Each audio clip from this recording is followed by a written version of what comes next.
একসাথে একই বিছানায় ঘুমালেও কাছে যাওয়া যায় না। দুজন মানুষ একই বাসায় বসবাস করলেও কেউ কারো কাছে আসতে পারে না। এমন কিছু দম্পতি আছে যারা বহু বছর পরেও সংসারের মানে বুঝে উঠতে পারে না। সংসার করতে করতে একটা সময় ধরেই নেয় একই বালিশে ঘুমানো, একসাথে খাওয়া দাওয়া করা, প্রয়োজনে কাছে আসাই হয়তো সংসার। আসলে কি ব্যাপারটা তাই? সংসার আসলেই একটা অভ্যাস, এই কনসেপ্টটা থেকে আমরা বের হইতে পারি না। একই ছাদের নিচে বসবাস করে অথচ একসাথে কখনো আকাশ দেখাই হয় না, কখনো জিজ্ঞাসাও করা হয় না তুমি কেমন আছো, তোমার মনটা খারাপ কেন। সংসার মানে শুধু হাসি ভালোবাসা না, এখানে দায়িত্ব, ত্যাগ আর ধৈর্য সবচেয়ে বড় পরীক্ষা। প্রতিদিন একই মানুষের সাথে চলা সহজ না, আর ভুল বোঝাবুঝি হবেই, কিন্তু কথা বলে মিটিয়ে নেওয়াটাই বুদ্ধিমানের কাজ। সংসারে কেউই পারফেক্ট না, স্বামী স্ত্রী দুজনেই ভুল করবে, শেখাবে, শিখবে। সব সময় বড় সুখ আসে না, অনেক সময় ছোট ছোট মুহূর্ত সংসার টিকিয়ে রাখে। এক কাপ চা, একটুখানি খোঁজ নেওয়া, নীরব সমর্থন। রাগ করে কথা বলা বন্ধ রাখলে সমস্যা বাড়ে, আর সম্মান রেখে কথা বললে সম্পর্ক বাঁচে। জীবনে টাকা খুব দরকার, কিন্তু টাকায় যে শুধু সংসারে সুখী করে তা কিন্তু নয়। সম্মান, বিশ্বাস আর যত্ন না থাকলে সব ফাঁকা ফাঁকা লাগে। সংসার মানে শুধু হাসি আর সুন্দর মুহূর্ত না, এখানে ক্লান্তি আছে, অভিমান আছে, না বলা কষ্টও আছে। তবুও সংসার আমাদের আশ্রয়। সংসারের সবচেয়ে বড় দরকার হলো বোঝাপড়া। ভালোবাসা সময়ের সাথে বদলায়, প্রথমে আবেগ, তারপর দায়িত্ব, তারপরে অভ্যাস। এই অভ্যাসই একসময় সবচেয়ে বড় শক্তি হয়ে দাঁড়ায়। সব কথাই সবসময় সুন্দর হবে না, কখনো চুপ করে থাকাই প্রয়োজন, কখনো মাথা নত করা। কারণ সংসারে কে জিতলো কে হারলো সেটা বড় কথা না, বড় কথা হলো সংসারটা টিকে থাকলো কিনা। সংসার সুখী হয় বড় বড় চাওয়াতে না, ছোট ছোট যত্নে। এক কাপ চা, সময় মতো খাবার, ক্লান্তি মুখে একটু সহানুভূতি। সব দায়িত্ব যদি একা ঘাড়ে বইতে যায় তাহলে সংসারটা ভারী লাগবে। ভাগ করে নিলে সেই সংসারে শান্তি হয়। আর সব থেকে বাস্তব কথা হলো পারফেক্ট স্বামী স্ত্রী বলতে কিছু নেই, তবে চেষ্টা করতে হবে, আর সেই চেষ্টার মাঝে লুকিয়ে থাকে সুখ।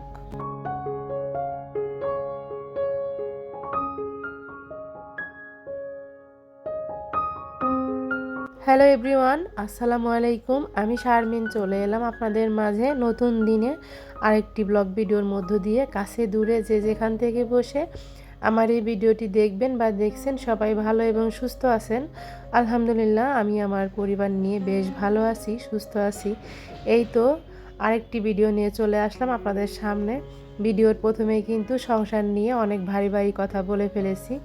আসলে নিজের অভিজ্ঞতা থেকে কিন্তু কথাগুলো আপনাদের সাথে শেয়ার করি। আর আমার অনেক প্রিয় আপুরাই আছে, আমার বলা কথাগুলো অনেক বেশি পছন্দ করে এবং বলে যে আপু তুমি অনেক সুন্দর করে গুছিয়ে কথা বলো, অনেক ভালো লাগে। তো আপুদের এই যে সুন্দর সুন্দর কথা কমেন্ট পড়ে কিন্তু আমার আরও অনেক ভালো লাগে। আমার ইচ্ছা করে পুরোটা ভিডিও জুড়েই মানে কথাগুলো বলি আর কি, কিন্তু আসলে এভাবে বললে তো আমারও ভালো লাগবে না। আসলে কথাগুলো তো মানে গুছিয়ে বলতে হয়, মনে রাখতে হয়, সব মিলিয়ে আর কি সব সময় হয়ে ওঠে না। যখন ভালো লাগে তখন আসলে এই কথাগুলো বলি নিজের অভিজ্ঞতা থেকে। সংসার জীবনটা কিন্তু একদিন দুই দিনের না, আর মানে আজকে থেকে বা কালকে থেকে শুরু করিনি। আলহামদুলিল্লাহ, দেখতে দেখতে কিন্তু অনেকগুলো বছর পার হয়ে এসেছি।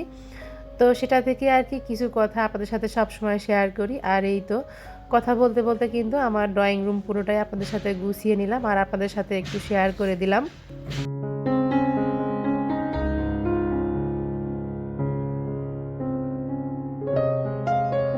আর এই তো এখন আমি চলে এসেছি আমার লিভিং রুমে। ড্রয়িং রুমটা গোছানো শেষ হয়েছে, তো জানালাটা খুলে দিচ্ছিলাম। আর এখন তো শীত একদমই কমে গেছে, শীত পড়ছেই না। তো চেষ্টা করি সকালেই এই পাশে জানালাটা খুলে দিতে, মানে ঘরের মধ্যে একটা বন্ধ একটা ভাব থাকে, তো ওটা বের হয়ে যায়। যেহেতু এটা পশ্চিম পাশ, অনেক বেশি আলো বাতাস রোদ সবই আসে। তো এখানে এই যে গত রাত্রে ইলেকট্রিক চুলাটা একটু হালকা পাতলা রান্না করেছিলাম, তো সেটা এখন চুলাটা মুছে পরিষ্কার করে রেখেছিলাম, এখন এই যে গুছিয়ে উঠিয়ে রাখছি। এর সাথে লিভিং রুমের মানে কুশনের কভারগুলো আজকে খুলে নেব, অনেক দিন পর্যন্ত হয়েছে ধোয়া হয় না। তো ভাবলাম আজকে খুলে একদম ক্লিন করতে দেব। তো অনেকটাই কিন্তু এলোমেলো ছিল লিভিং রুমটা। তো অফ ক্যামেরায় কিন্তু অনেকটাই গুছিয়ে নিয়েছি। ক্যামেরা অন করে যদি গুছাতে যেতাম তাহলে অনেকটা সময় চলে যেত, আর অনেক বেশি এলোমেলো হিবিজিবি আপনাদের কাছেও দেখতে ভালো লাগতো না।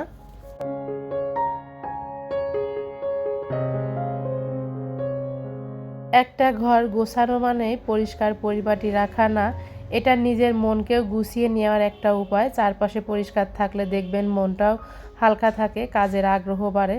সবসময় নিখুঁতভাবে গোছানো ঘর কিন্তু আসলে রাখা সম্ভব না। সংসার আছে মানেই অগোছালো মুহূর্ত থাকবেই, কিন্তু প্রতিদিনই কিন্তু অল্প অল্প করে গুছিয়ে নিলে কাজের চাপটা দেখা যায় পাহাড় সমান হয়ে ওঠে না।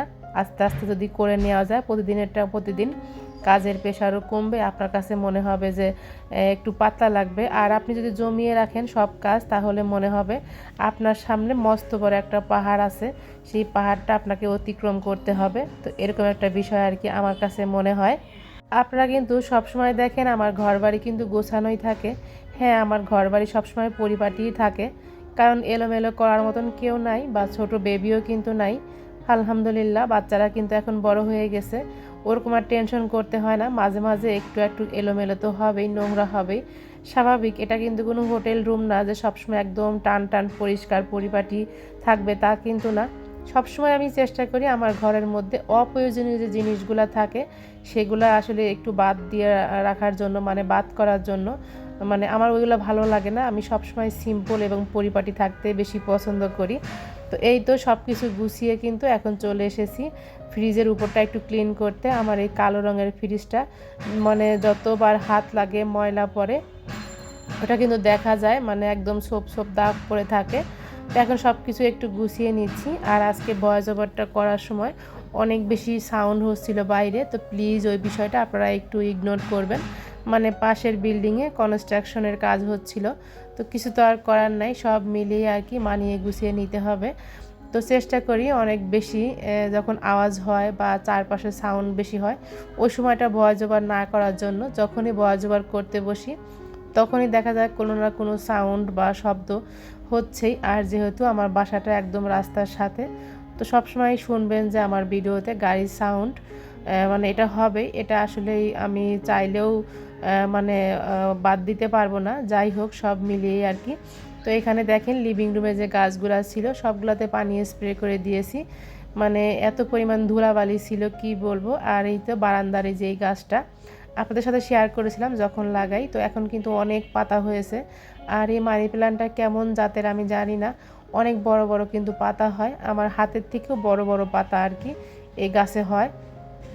তো একটা ডাল এনে লাগিয়েছিলাম, মাশাল্লাহ সেখান থেকে কিন্তু এখন অনেক পাতা হয়েছে এই গাছটার। তো এখন এই যে ধুয়ে পরিষ্কার করে আবার জায়গায় রেখে দিলাম।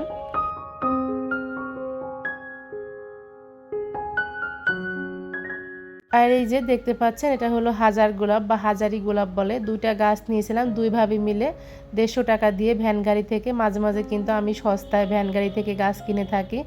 দেখা যায় ভ্যান গাড়ির গাছ একটু দাম কম পড়ে আর নার্সারির গাছগুলো একটু দাম বেশি পড়ে। তো যখন যেরকম সুবিধা হয় সেখান থেকে কিনি। আর এখন কিন্তু আমি আমার বারান্দার ভিডিও আপনাদের সাথে শেয়ার করতে পারি না, কারণ বারান্দায় তেমন কোনো গাছ এখন আর নাই। মানে রোদ একদমই লাগতো না বারান্দায়, এত পরিমাণে গাছ ছিল, সবই আমি এখন ছাদে রেখে এসেছি। আর শীতের দিন যেহেতু একটু মরা মরা হয়ে যায়, এই জন্য বারান্দায় ভাবলাম যে রোদ কম লাগে, তো এই জন্য ছাদে রেখেছি। এখন কিন্তু বারান্দায় প্রচুর পরিমাণে রোদ পড়ে গাছ না থাকার কারণে, অনেক গাছ কিন্তু মারা গেছে। তো শীত গেলে তারপরে আবার লাগিয়ে নেব গাছগুলা।